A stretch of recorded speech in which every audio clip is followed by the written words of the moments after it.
Agora são 10 horas da manhã, 42 minutos, e o mês de novembro está chegando, né? E com ele a campanha Novembro Azul.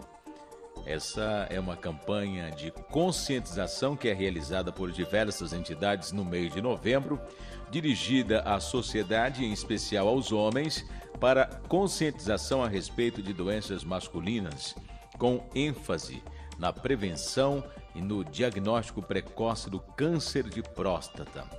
Sobre este assunto, nós vamos conversar aqui no programa com o urologista do Hospital Moriá, é o Dr. Alberto Azoubel Antunes, especialista no assunto, vai trazer informações importantes para você que está agora acompanhando o programa e até repassar também essas informações, distribuir aí para o marido, para o filho.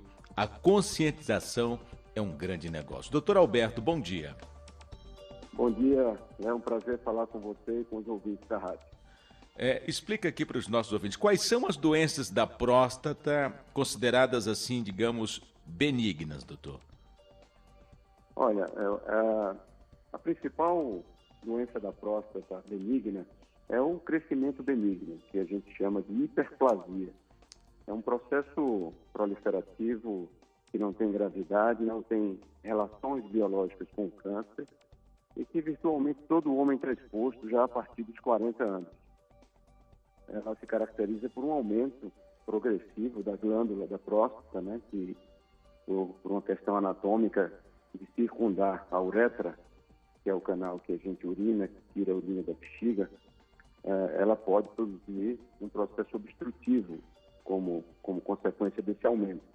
E isso leva a uma série de sintomas que pode, de fato, comprometer de forma significativa a vida de um terço dos homens. Os homens maduros, a partir dos 50 anos. O senhor falou aí dos sintomas. O que o senhor pode descrever, falar aqui para os nossos ouvintes, em se falando de sintomas? Quais são? O que a pessoa sente, doutor? Pois não, a gente rotula essa síndrome como sintomas do trato urinário inferior. Antigamente isso era chamado de prostatismo. Esse termo caiu mais em desuso quando se percebeu que esses sintomas também podem ser produzidos por outras patologias, da própria bexiga ou da uretra, sem uma relação direta com a próstata. Mas é a próstata, de fato, a principal causa desses sintomas.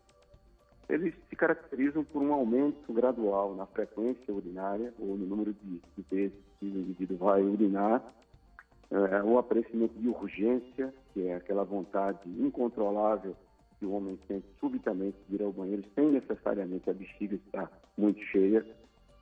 Esses sintomas, em geral, podem se refletir à noite, e é à noite onde eles são mais incômodos, porque ele obriga o indivíduo a levantar uma, duas, três ou mais vezes para urinar, interrompendo o sono e com isso gerando consequências graves na saúde que podem até chegar a um quadro depressivo.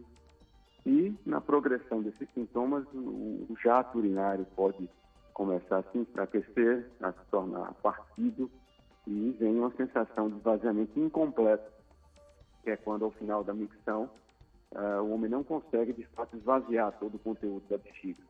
E isso causa essa sensação de que ainda há um conteúdo para ser eliminado, uma sensação de peso no baixo ventre, e isso já é um sinal direto de que a bexiga pode estar entrando num processo de cansaço, de fadiga. Sim. Agora, e a questão do tratamento? O que a medicina oferece hoje em termos de tratamento? Quais são os que estão à disposição hoje, doutor? Pois não. A partir da década de 90, surgiram as primeiras medicações que combatem esse processo obstrutivo, que se propõe a combater, porque até então a cirurgia era o único tratamento disponível. E naquela época era realizada um índice de complicação proibitivo. As medicações que ganharam o mercado, basicamente, são divididas em dois grandes grupos. Existe um grupo que relaxa a próstata, abrindo parcialmente o canal da uretra, e um outro grupo de remédios que atua já por um mecanismo hormonal. Esses bloqueiam o crescimento da próstata e a fazem reduzir em torno de 15% do seu volume. Essas medicações podem ser usadas isoladamente ou em combinação, o que a gente chama de terapia combinada. Importante, no entanto, ressaltar que as medicações, elas aliviam parcialmente os sintomas, elas não são 100% resolutivas, e os homens ficam reféns desses remédios durante a vida inteira. Não é um processo que é tratado por um período interrompido e está tudo bem, não, eles ficam tratando por uma vida inteira, como quem trata uma hipertensão arterial ou diabetes, e eles também podem sofrer alguns efeitos colaterais advindos desses remédios. O grupo que relaxa a próstata pode produzir um pouco de hipotensão postural, baixa um pouco a pressão, isso pode dar um pouco de tontura, de fraqueza, como também pode produzir a redução do volume do líquido seminal, que é o volume ejaculado no orgasmo.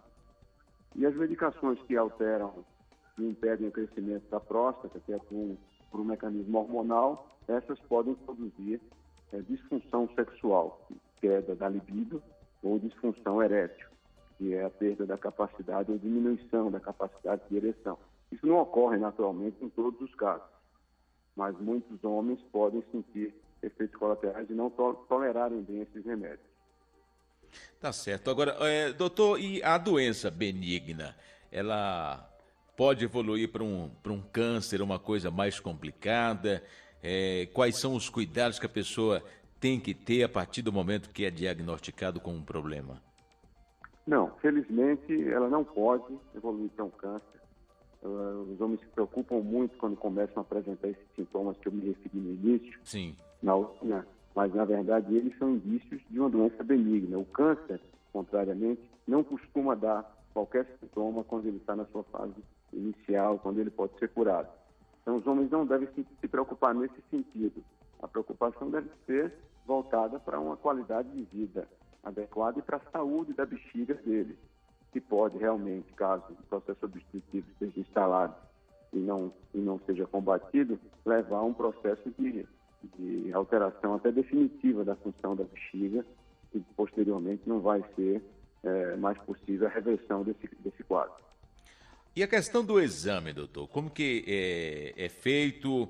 Existe um grande tabu dos homens em não querer fazer o exame, né, para detectar, né, o diagnóstico.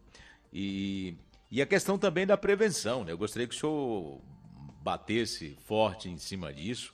O que se pode fazer para prevenir, para cuidar melhor e não vir a ter esse problema no futuro? Claro, eu gostaria só de concluir a questão do tratamento da hiperplasia, falando que, apesar desse cenário um pouco cético que eu passei em relação ao tratamento medicamentoso, sim, contrariamente à hipertensão e ao diabetes, existe uma alternativa cirúrgica para tratar a hiperplasia e deixar os homens livres da necessidade de uso de medicações. Certo. E hoje em dia a gente tem dado muita ênfase ao tratamento com laser dessas próstatas. Os homens podem desobstruir, portanto, os casos de hiperplasia prostática com laser e ficarem livres da necessidade de uso desses remédios.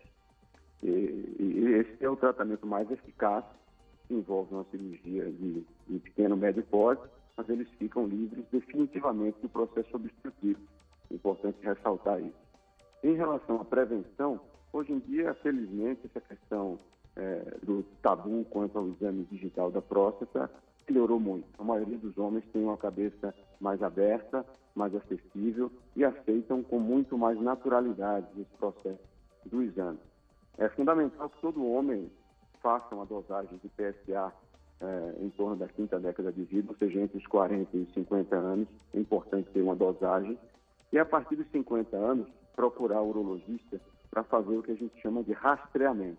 Sim. Rastreamento é a gente investigar ativamente se o indivíduo tem a presença de câncer na próstata. Isso Hoje é feito todo ano? É aconselhável, doutor? Não, isso mudou a partir dos últimos anos, partindo de estudos que revelaram que não compensa o rastreamento ser feito anualmente em todo homem. Sim. Que é um aspecto importante. Isso a gente individualiza hoje em dia. Se o indivíduo tem níveis de PSA, que é a proteína que a gente mede no sangue para detectar a presença do câncer, muito baixos, dentro de um nível muito inferior ao que se consideraria razoável, ele não precisa ser rastreado anualmente, ele pode fazer exames a cada 2 ou até 3 anos.